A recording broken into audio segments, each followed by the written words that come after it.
Segundo aos Coríntios 5:17. Todos encontraram? Amém. Diz assim o texto sagrado: assim que, se alguém está em Cristo, nova criatura é. As coisas velhas já passaram, eis que tudo se fez novo. Glória a Deus, aleluia. E tudo isso provém de Deus, que nos reconciliou consigo mesmo por Jesus Cristo e nos deu o ministério da reconciliação. Isto é, Deus estava em Cristo, reconciliando consigo o mundo, não lhes imputando os seus pecados, e pôs em nós a palavra da reconciliação, de sorte que somos embaixadores da parte de Cristo, Aleluia. como se Deus por nós rogasse. Rogamo-vos, pois, da parte de Cristo, que vos reconcilieis com Deus. Aquele que não conheceu pecado, o fez pecado por nós, para que nele fôssemos feitos justiça de Deus. Amém? Podem tomar assento, queridos? Irmãos, a Bíblia é incrível, né? É maravilhoso. Eu amo a palavra de Deus. Eu amo falar do Senhor Jesus. Aliás, Jesus Cristo era o único assunto no ministério do apóstolo Paulo. Eu vejo tantas pessoas usando aí várias nomenclaturas e inventando tantos assuntos na igreja, tantos assuntos desnecessários. Para nós o que importa é o Evangelho de Cristo. E Jesus Cristo era o único assunto no ministério do apóstolo Paulo. Era o único assunto.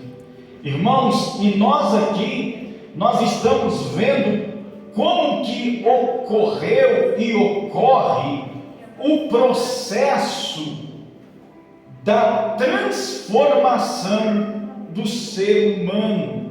Como que acontece e como que aconteceu em nós o processo da transformação da nossa vida. Foi falado aqui sobre a importância de vivermos o novo de Deus, mas a proposta do Evangelho é exatamente isso: é deixarmos as coisas velhas e vivermos o novo de Deus.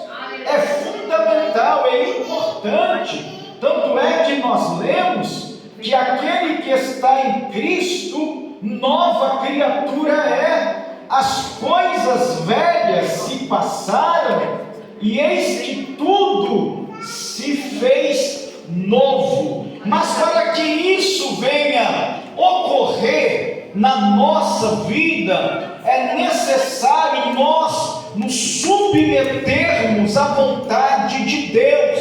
E qual é a vontade de Deus? Lá em João capítulo 17, no verso de número 3, o próprio Senhor Jesus diz que a vida eterna é essa: que creiam em um único Deus Salvador, suficiente, e em Jesus Cristo, o qual Ele enviou.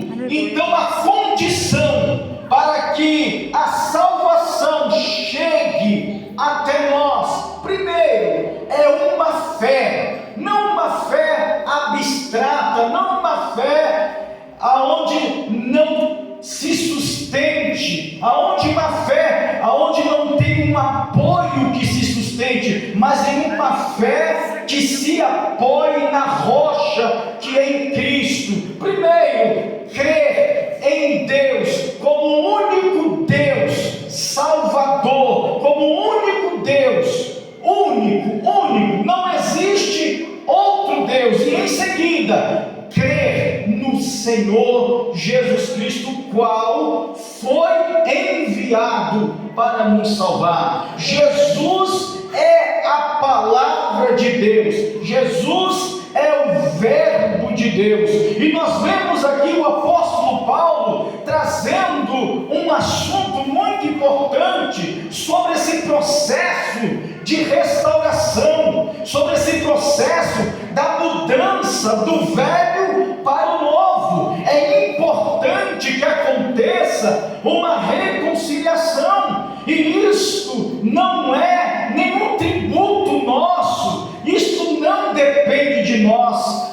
tudo é Deus. Se você está aqui hoje na igreja ouvindo a palavra de Deus, foi o próprio Deus que enviou Jesus, e Ele mesmo, estando em Jesus, Ele nos reconciliou, Ele reconciliou o mundo consigo mesmo. Então tudo é obra de Deus, todo mérito é de Deus, toda glória é de Deus. Por isso que Paulo diz aos Filipenses 2:13: portanto, tudo é Deus, é Ele que opera em nós, tanto no querer como no efetuar. Então tudo é Deus, nada é nós, nada de glória para nós, toda honra e toda glória pertence ao nosso Senhor e Salvador Jesus Cristo. No verso 18 de 2 Coríntios capítulo 5, o apóstolo Paulo repete essa citação, dizendo: e tudo isto provém de Deus, que nos reconciliou consigo mesmo por Jesus Cristo e nos deu o ministério da reconciliação. Deus esteve na pessoa de Cristo, Deus esteve em Cristo, o verbo estava no princípio com Deus, o verbo era Deus, e o verbo se materializou, se reencarnou, se fazendo Deus conosco, Emmanuel, Ele mesmo, Deus, na pessoa bendita do Senhor Jesus. Ele mesmo começou essa obra, esse processo da reconciliação. Amém? Então nós fomos reconciliar. A cláusula da condenação, a cláusula do peso, da culpa, da condenação que pesava, que estava sobre os nossos ombros, foi apagado pelo sangue de nosso Senhor e Salvador Jesus Cristo. E o melhor, além disso, irmãos, Deus também nos confiou este ministério da reconciliação. Ele nos deu poder e autoridade, fazendo de nós embaixadores da parte de Cristo, para que em nome de Jesus nós também pudéssemos reconciliar pessoas a Deus. Nós estamos aqui hoje com o propósito de reconciliar pessoas a Deus, porque nós somos embaixadores de Cristo, nós somos agora representante do céu, nós temos o penhor, a garantia, o selo da promessa de Deus, a autoridade de Deus, e ao abrir a nossa boca, ao proclamar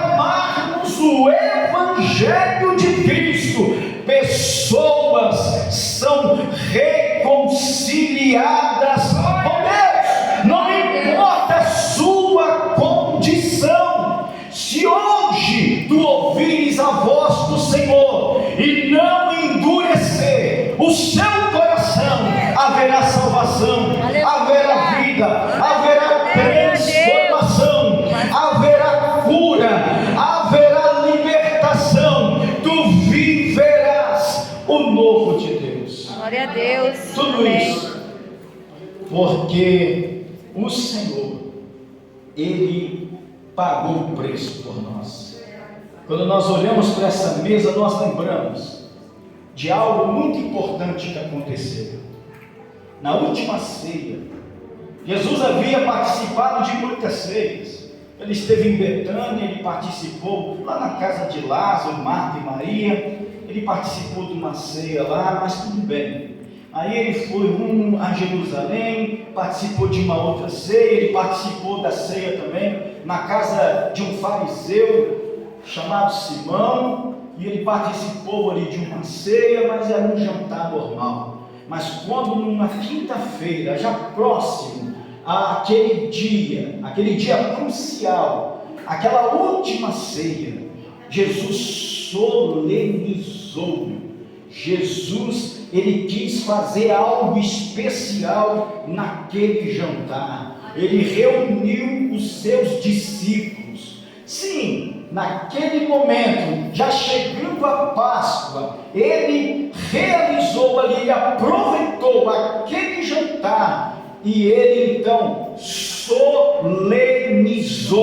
Ele então instituiu a ceia. Ele falou: olha, você está vendo esse pão aqui? E ele pegando o pão, e ele levantou o pão aos céus, e ele começou a dar graça, e a Bíblia diz que ele partiu aquele pão, e ele disse: tomai e comei dele todos. Assim como aquele pão foi levantado, importa que o Filho do Homem também haveria de ser levantado na cruz do madeiro. A mesma maneira como aquele pão foi partido em favor da humanidade, assim também o seu corpo seria entregue em favor da humanidade. Foi por isso que ele diz: eu quero que vocês,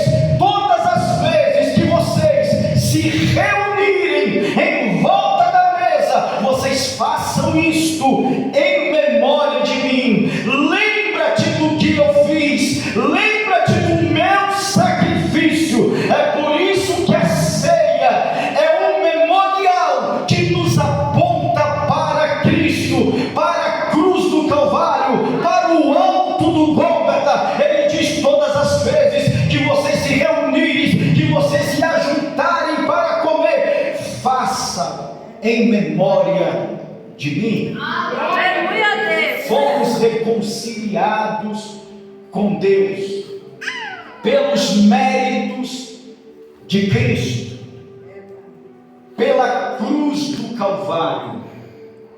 Naquela sexta-feira negra, ao meio-dia, aonde o sol da Palestina é mais ou menos 50 graus, houve trevas na terra. Houve uma treva terrível na terra. E Jesus lá, pendurado entre o céu e a terra, e aquela escuridão. Por quê? Exatamente ao meio-dia, o auge do calor, uma treva terrível, aquela escuridão caiu sobre o Senhor Jesus, e aquela treva representava o meu pecado e o seu pecado, o pecado da humanidade, o pecado que nos separa do nosso Pai, o pecado que causou um grande abismo entre nós e Deus. O pecado que causou uma separação entre nós e o nosso Deus. E naquele momento de separação, naquele momento de abismo total, Jesus sentiu nas suas entranhas o que é o pecado. Porque Ele levou sobre si, naquele momento, todos os nossos pecados, todas as nossas enfermidades, todas as nossas dores. O castigo que nos traz a paz estava sobre Ele, e sobre as suas pisaduras fomos sarados. E naquele momento triste, crucial, de trevas, Ele gritou: Deus meu, por que me desamparaste?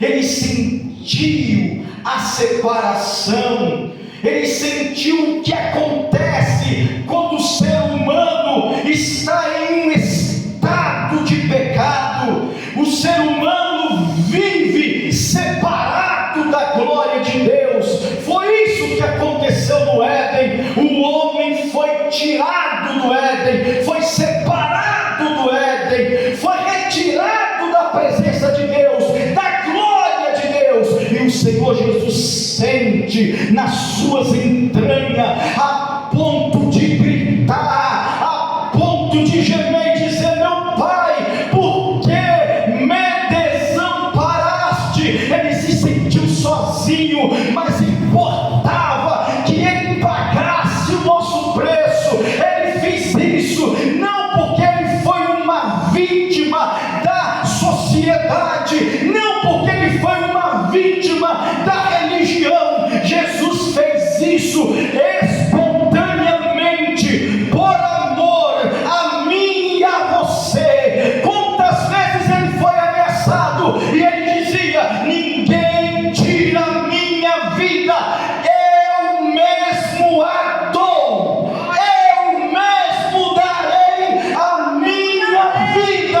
Este é o nosso pastor, Ele deu a sua vida pelas suas ovelhas, em resgate de mundos. Quem pode glorificar a Deus? Glória a Deus. Oh, Fomos Deus amado. reconciliados. Deus em Cristo nos reconciliou com Ele mesmo. Aleluia, Deus. E naquele momento, do meio-dia até as 3 horas da tarde, Meu Deus. trevas, Jesus. momentos de agonia, de terror, e Jesus levando sobre Ele o seu pecado, os nossos pecados, as nossas iniquidades. E às 15 horas, às 3 horas da tarde, Ele disse: Tetelestai, está consumado. Está consumado. Aleluia, Deus. A obra foi feita. Está Glória a consumado. Deus. Aleluia. E dizendo essas palavras, está consumado, Ele rendeu o seu espírito. E neste momento acontece um grande terremoto, e aqueles que estavam nos sepulcros, nas sepulturas, ressuscitam. Olha, irmãos, o que o sacrifício de Deus nos proporciona. A Bíblia diz que Ele é a luz que ilumina os homens. Ele adentra na sombra dos homens, trazendo luz. E Ele traz vidas. E naquele terremoto, os que estavam mortos ressuscitaram. Não está consumado. Jesus deu vida. Hoje, vivemos uma vida nova com Deus. E muitas vezes não reconhecemos o valor, o sacrifício da cruz de Cristo. Muitas vezes não damos valor o que o Senhor Jesus fez por nós. Porque, já que eu fui reconciliado, Deus me fez embaixador do reino, para que através da minha vida, o Espírito de Deus que habita em mim, eu venha também reconciliar aqueles que se encontram perdidos. É o mínimo que eu posso fazer. Então, nessa noite, você que está ouvindo o Evangelho, o problema do pecado já foi resolvido. Jesus já trouxe solução. Cabe a você agora reconhecer e fazer valer o que o Senhor Jesus fez em sua vida. Glória a Deus, Senhor. Arrependendo dos seus pecados, aceitando a condição de ser uma nova criatura. Aleluia. Porque não tem cabimento eu dizer que eu sou um cristão estando na velha vida. Se a pessoa é cristã e está vivendo a velha vida, alguma coisa está errada. A Bíblia diz: aquele que está em Cristo, nova criatura é. As coisas velhas se passaram, eis que tudo se fez. Louvado seja Deus. Não podemos nos prender ao passado. Eu costumo dizer com meus pacientes, eu sou psicólogo clínico e comportamental e psicanalista clínico. As pessoas gostam muito de fazer residência no passado, e isso acaba se tornando um peso, vai se somatizando. As pessoas vivem dentro de bolhas, vivem patinando na vida, porque não consegue se livrar do passado. O passado não pode ser melhorado, o passado não pode ser restaurado, o passado já passou. Agora somos nova criatura. Aleluia, em Deus. Cristo Jesus. Louvado seja Deus. Nosso alvo é para o céu. Pés no chão firme, mas os nossos olhos na glória de Deus. Que Deus abençoe. Eu agradeço essa oportunidade, irmão Jesus. Muito obrigado.